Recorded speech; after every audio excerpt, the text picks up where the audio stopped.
اعوذ باللہ من الشیطان الرجیم بسم اللہ الرحمن الرحیم الحمدللہ والصلاۃ علیہ اما بعد بسم اللہ الرحمن الرحیم اللہ الذی خلقکم ثم رزقکم ثم یمیتکم ثم یحییکم هل من شرکائکم اللہم صلی علی محمد وآل محمد وعجل فرجہم۔ سامعین محترم، امید کرتا ہوں کہ آپ سب خیر و عافیت سے ہوں گے۔ دعا گو ہوں کہ اللہ رب العزت تمام مومنین کو اپنے حفظ و امان میں رکھے۔ خوب سامعین محترم، سب سے پہلے تو حمد ہے اس پروردگار کی جس نے ہمیں انسان بنایا اور انسان بنانے کے بعد محمد وآل محمد کا محب بنایا۔ ناظرین محترم، جیسا کہ آپ کو پتہ ہے کہ ہمارے اوپر کافی الزامات لگائے جاتے ہیں۔ جو ناسبی حضرات ہیں وہ کہتے ہیں کہ شیعہ مشرک ہوتے ہیں، شیعہ مرتد ہوتے ہیں، شیعہ کی توحید کمزور ہے، اور اس طرح کے طرح کے وہ الزامات لگاتے ہیں جس کا کوئی حقیقت میں کوئی تعلق نہیں ہوتا۔ وہ بے بنیاد الزامات ہوتے ہیں، جبکہ جتنی ہمارے پاس مضبوط توحید ہے اتنی کسی کے پاس مضبوط توحید نہیں ہو سکتی۔ ہمارا نہج البلاغہ ہماری کتاب دیکھیں، اصول کافی دیکھیں، اس کے علاوہ قرآن مجید اور جو معصومین علیہ السلام نے توحید ہمیں بتائی ہے، اس سے بہتر توحید کسی کے پاس نہیں ہے۔ تو کچھ نادان اور کچھ جاہل اور کچھ جاہل مرکب ایسے ہیں کہ جن کی وجہ سے ہمیں ہمارے مذہب پہ الزام لگتا ہے اور ہمارے مذہب پہ لوگ انگل اٹھاتے ہیں۔ تو ان نادانوں کو روکنے کے لیے ہم کام کر رہے ہیں، اور ہم آپ لوگوں سے بھی تعاون کریں، اپیل کرتے ہیں کہ آپ بھی ہمارے سے تعاون کریں کہ ان لوگوں کو روکنا چاہیے۔ اب دیکھیں کہ اب جس شخصیت کو میں آپ کے سامنے پیش کرنا چاہتا ہوں، یہ ایک بیچارہ بچہ ہے۔ یہ بالکل بچہ تھا تو اس نے مجالس شروع کر دی پڑھنے۔ تو یہ نہ کوئی مدرسہ پڑھا ہے، نہ کسی حوزے میں گیا ہے، نہ کسی استاد کے سامنے اس نے زانو ٹیک کے ہیں جا کے پڑھا ہے، نہ اس نے مجھے یقین ہے کہ اس نے قرآن کا بھی ایک دفعہ بھی اس نے قرآن کو ترجمے کے ساتھ نہیں پڑھا ہوگا، یہ میں یقین سے کہہ سکتا ہوں۔ تو یہ بیچارہ اس طرح کے لوگ آ کے ممبر حسینی پہ کھڑے ہو جاتے ہیں اور پھر شیعہ کی تبلیغ کرنا شروع کر دیتے ہیں اور اپنے آپ کو شیعہ کہلواتے ہیں، جبکہ شیعہ کے ساتھ ان کا کوئی تعلق نہیں ہے۔ اور زین آباد جیمن صاحب ان کا نام ہے، تو آپ ذرا یہ کلپ ان کا ملاحظہ فرمائیں، پھر بات کرتے ہیں۔ اکبر تیرے جمال کا یوسف سے تقابل، کیا خالق و مخلوق میں کچھ فرق نہیں ہے۔ ناظرین محترم، آپ نے کلپ ملاحظہ فرمایا کہ زین جیمن صاحب کیا فرما رہے ہیں۔ یہ شعر میں اب اس کو نہیں پتہ کہ یہ لکھا کس نے ہے، ممکن ہے یہ خود تو لکھ نہیں سکتا، مگر اس کو پتہ نہیں ہے کہ اس کا مفہوم کیا نکلتا ہے، کیا یہ صحیح ہے یا نہیں ہے۔ تو یہ بیچارہ لگا ہوا ہے، ہمارے مذہب پہ تو تہمت لگ رہی ہے نا کہ یہ سارے شیعہ اس طرح کے ہوتے ہیں، جبکہ اس کا شیعہ سے کوئی تعلق نہیں ہے۔ اس شعر کا شیعہ کی یہ توحید نہیں ہے، شیعہ کا یہ عقیدہ نہیں ہے۔ تو اب آپ نے خود ملاحظہ فرمایا کہ حضرت یوسف اور حضرت جناب علی اکبر علیہ الصلاۃ والسلام کا یہ موازنہ کرتے ہوئے تو یہ کس طرح تمثیل دے رہا ہے، مثال دے رہا ہے، تشبیہ دے رہا ہے کہ ہم کیسے ان کو آپس میں ان کا حسن کا مقابلہ کریں یا ان کا مقابلہ کریں۔ اس کا جو مفہوم نکلتا ہے کہ وہ خالق ہے علی اکبر نعوذ باللہ اور جناب یوسف مخلوق ہے۔ تو یہ بہت بڑا شرک ہے، شرک اکبر میں اس کو کہوں گا۔ تو شیعہ کا اس طرح کا کوئی نظریہ نہیں ہے، شیعہ علماء کا نظریہ نہیں ہے، شیعہ محدثین کا نظریہ نہیں ہے۔ اللہ تبارک و تعالیٰ نے جو سب سے پہلے میں نے آیت تلاوت فرمائی ہے ابتدا میں، اللہ نے فرمایا اللہ الذی خلقکم، اللہ نے فرمایا کہ اللہ وہ ہے جس نے خلق کیا۔ پھر اللہ فرماتا ہے اللہ الذی خلقکم ثم رزقکم ثم یمیتکم ثم یحییکم هل من شرکائکم، اللہ وہ ہے جو خلق کرتا ہے، اللہ وہ ہے جو رزق دیتا ہے، اللہ وہ ہے جو تمہیں مارتا ہے پھر تمہیں زندہ کرتا ہے۔ پھر اللہ نے وہاں سوالیہ نشان بنایا، حل من شرکائکم، حل جو ہے نا سوالیہ ہے کہ کیا کوئی ہے تمہارے شریکوں میں سے جو شریک تم ٹھہراتے ہو، کوئی ہے جو یہ کام کر سکتا ہے؟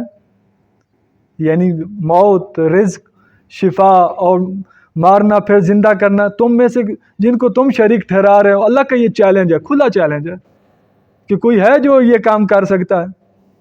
تو اس کی نفی میں خود خدا تبارک و تعالیٰ نے کئی مقامات پہ ارشاد فرمایا کہ یہ فقط اللہ کی ذات کا کام ہے.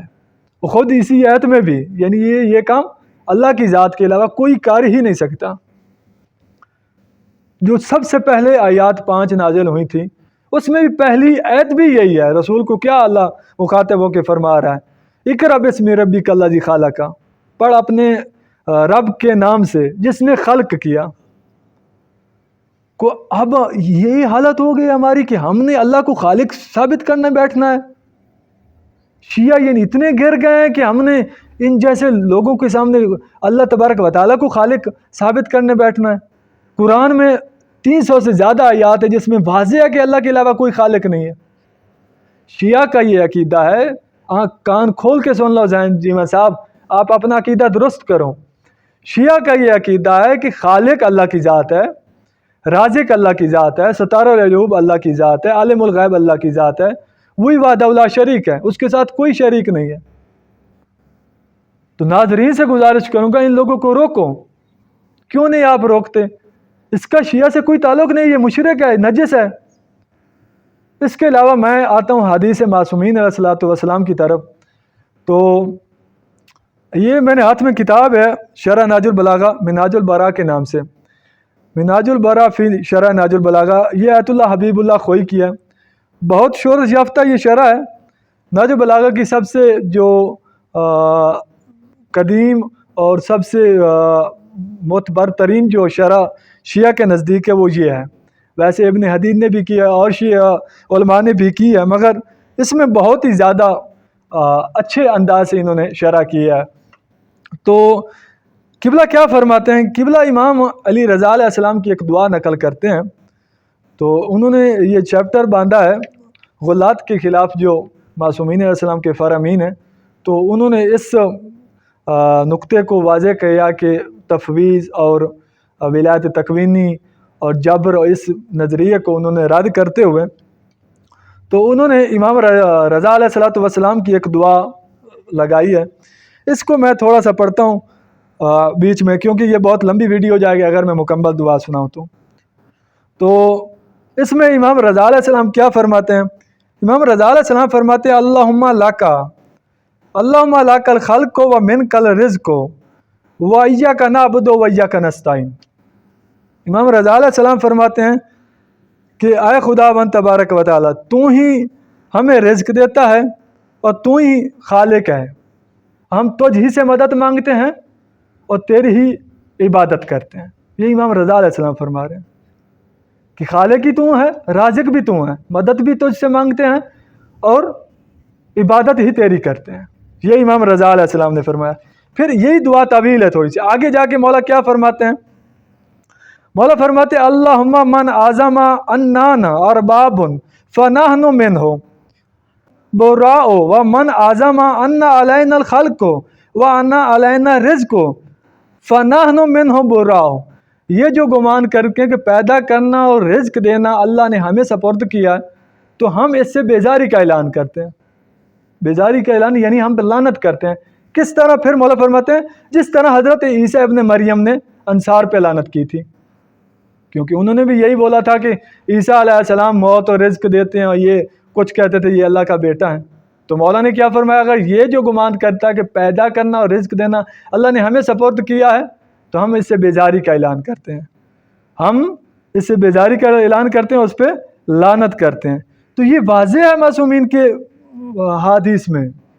اس کے علاوہ انہوں نے یہ پورا چیپٹر بنایا اس پہ کہ معصومین علیہ السلام سے پوچھا گیا، جناب زرارہ سے روایت ہے کہ زرارہ سے پوچھا گیا، زرارہ روایت کرتا ہے کہ امام جعفر صادق علیہ السلام سے پوچھا گیا مولا کچھ لوگ گمان کرتے ہیں کہ اللہ نے آل محمد کو خلق کیا، محمد و آل محمد کو خلق کرنے کے بعد یہ رزق موت و حیات کا سارے اختیارات اللہ نے آل محمد کو سپرد کیے ہیں، باقی دنیا کو انہوں نے خلق کیا، تو کیا آپ اس کے بارے میں فرماتے ہیں؟